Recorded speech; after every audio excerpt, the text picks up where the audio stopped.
So, sticking with the theme of tonight's show, which is class, now we're going to go into this story with Russell Brand and Matt Taibbi. And this situation, they're talking about the class issue in the media space. And that's something like we talk about on RBN multiple times. In fact, we were just talking about that the other day on RBN. So I want you to hear what they have to say. This is really interesting. I think anyone who's worked in media is going to have some type of connection to this. So let me go ahead and get this geared up for you. And again, some people misunderstood what Matt Taibbi was talking about in this video too. So it's just,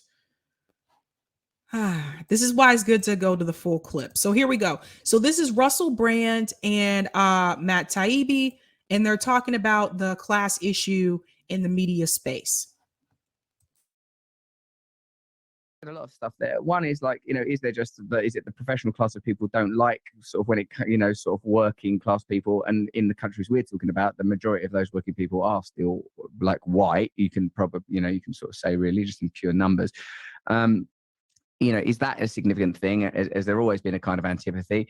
And then perhaps as it's come up, do you think that these divisive issues that have been exacerbated by COVID, Brexit, Trump being just a couple of examples, have somehow legitimized pre-existing cultural tensions that were always there and just waiting to be somehow realized?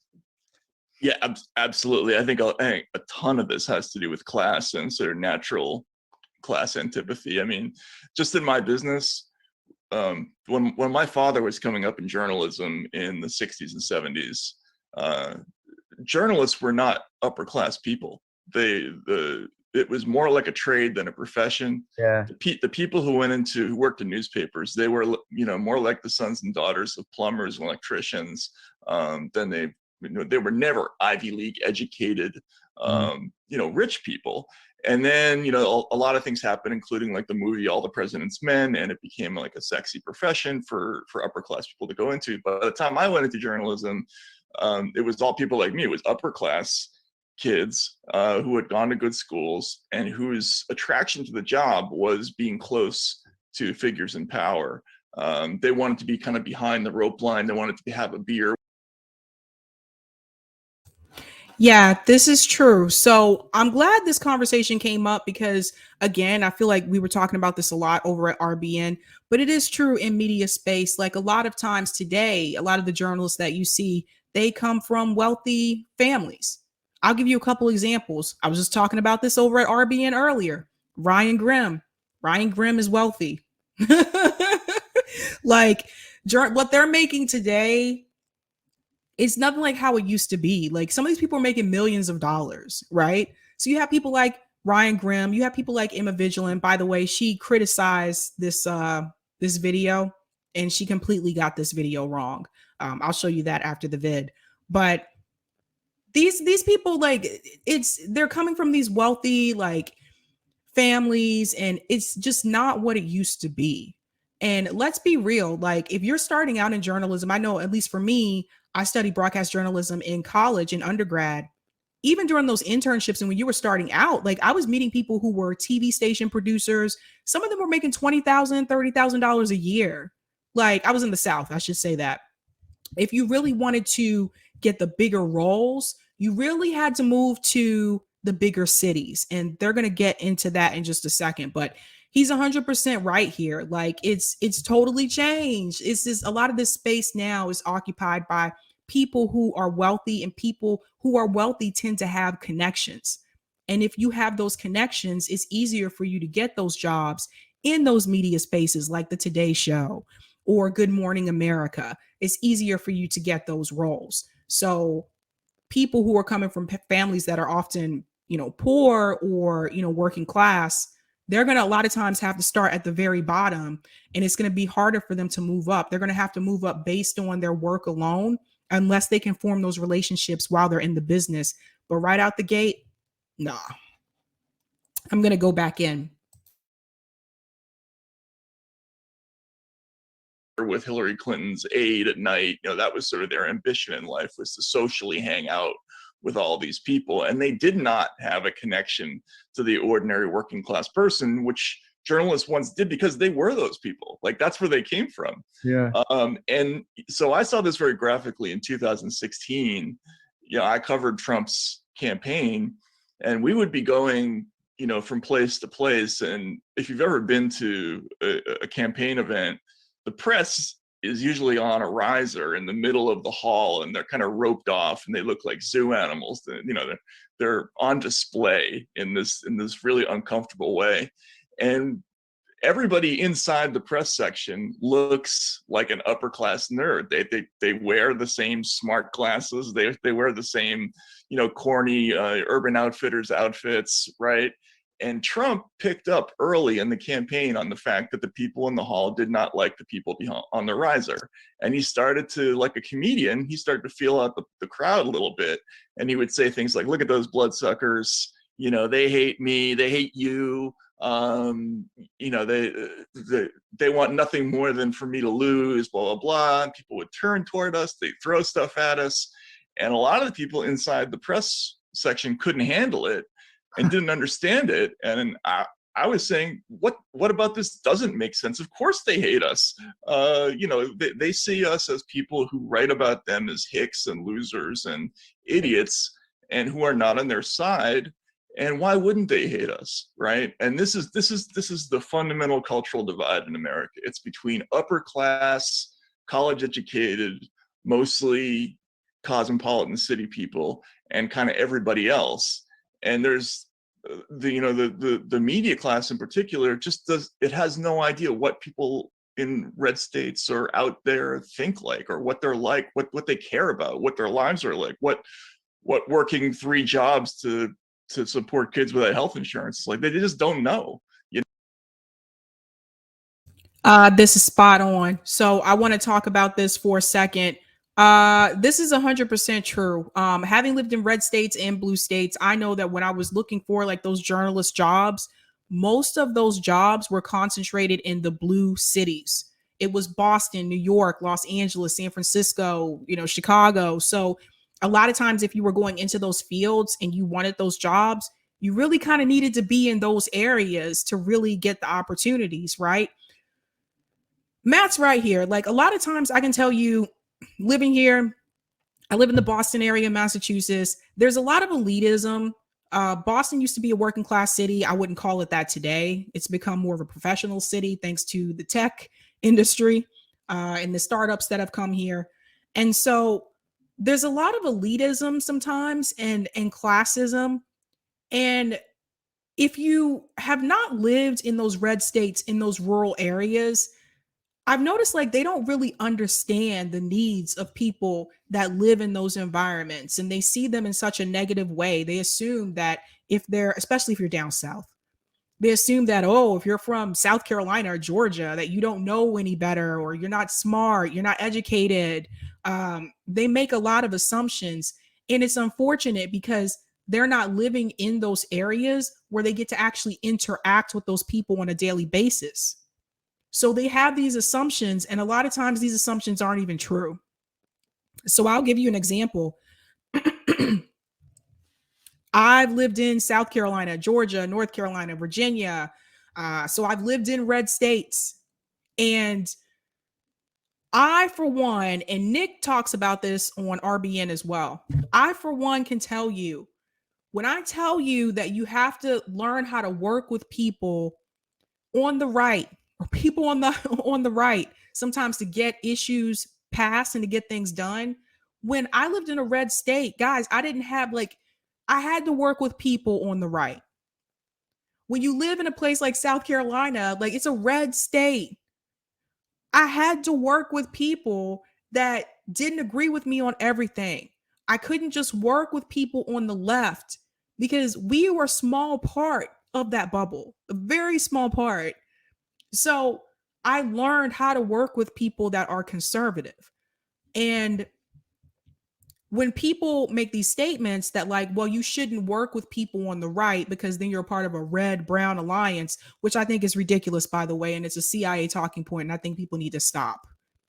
Oftentimes those messages are coming from that class of people that Matt was just talking about, those liberal elites who have grown up in those blue cities, from those wealthy families, they don't understand that. They don't get it, that those of us that have lived in those red states, when you have a majority that are conservative, I can't go throughout my life and not interact with them.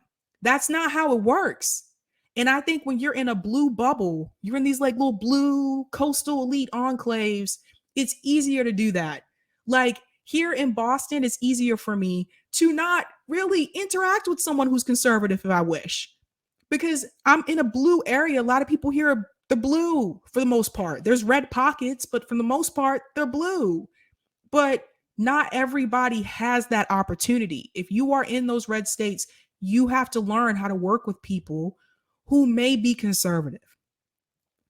But Matt is right in reference to the media space. This is very prominent. Look around. Who do you see? We were talking about this the other day on RBN. The TYT crowd. Emma Vigilant. These people don't, Sam Cedar. Like, they don't interact with those people and they make assumptions about them and they don't really understand the needs and the wants of those communities. And if you're going to say you're not going to talk to those people or you're not going to interact with them just because they're a conservative and you're not, you're missing out on a lot of opportunity, because some of the issues that we want, that we fight for in this country, you'd be surprised how many conservatives I've talked to who actually feel like we should have some of those issues as well. But you can't find that out if you refuse to talk to them and try to work with them in any way, shape, or form. Now, I'll say this earlier and I'll say it again. Politicians do this all the time. And when they do it, it's called bipartisanship. But when we try to do it, regular, everyday people in the community, we're called a red-brown alliance. I'm going to go back into the video.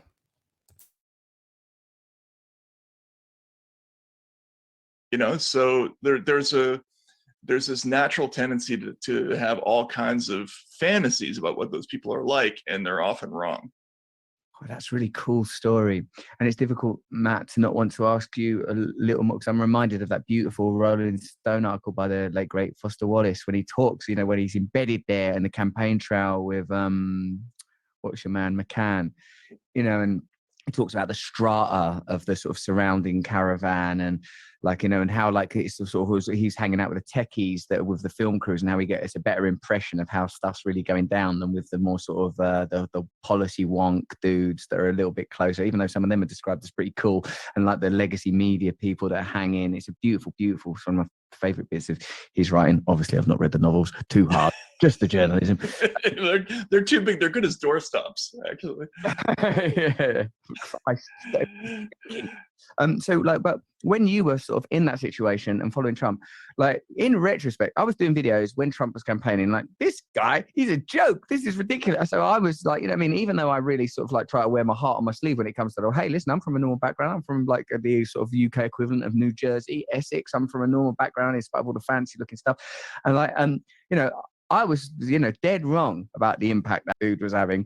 And like the instinct that he had to sort of start, you know, attacking and criticizing, as you say, the roped off press and media. What, like, you know, can you perhaps unpack for us how you think that fissure has subsequently affected America? And tell me about the phenomenon of Trump and what instincts you think he had at play, and how he's made the impact he had, how he's sort of somehow mobilized a populist movement that, like, you know, loads of us would disagree with, but would have to, you know, at least recognize that he is addressing a neglected and significant demographic. One of the first times I saw Trump was in a place called Plymouth, New Hampshire, and he was giving a speech, and I had been primed to expect that his whole thing was going to be about immigrants and was going to be full of this sort of racist demagoguery, and there was a little bit of that in there, don't get me wrong, but a lot of the speech was very clever. Like he said something, he had just been in a debate where there was a pharmaceutical lobbyist. Well, actually, Jeb Bush, his campaign manager, his financial director was Woody Johnson, who is the CEO of Johnson & Johnson, the pharmaceutical company. And he had been in the crowd during the debate, if I remember correctly. But Trump said to the crowd, he says, you think Jeb Bush is going to lower your pharmaceutical prices? Of course not. He's got a pharmaceutical CEO running his campaign. Of course, he's not the guy. And then he says Jeb Bush is no different from Hillary Clinton. They're bought by the same people. They're funded by the same people. And I'm listening to this, and I'm looking around at the crowd, and I'm seeing that they're completely glued to what he was saying. I mean, you've probably you see this with performers. Some people have a sense for how to grab the room, and some people just don't, right? And he really did. And I thought to myself, this is going to work. And I remember I wrote this piece saying, Trump is onto something. He's clicking with people with messages that basically the system is not designed to address their problems, because there really is kind of a conspiracy of powerful interests at the top that runs both parties, and he's grabbed that message and he's running with it. No one else is going to touch it, except Bernie Sanders, who is being suppressed by his own party, right? So later on, I was sort of talked out of the idea that he was going to win by some Democratic pollster, and that was a huge mistake in my journalism career. But I think what Trump did that was unique was that he listened, essentially. I mean, he could see that there was this tremendous amount of anger out there. He connected with ordinary people because he has the same tastes that a lot of ordinary people do. A lot of people think of Trump as like, that's what I would do if I had $1 billion, like that's the house that I would live in. So yeah, no, I think he just listened. He just did a simple thing. He listened, and he clued into the basic stupidity of the political system, and he had the balls to call it out. And at that point, it's not hard. Like, you get into, you talked about the animal energy with which you dismissed Jeb Bush in a debate.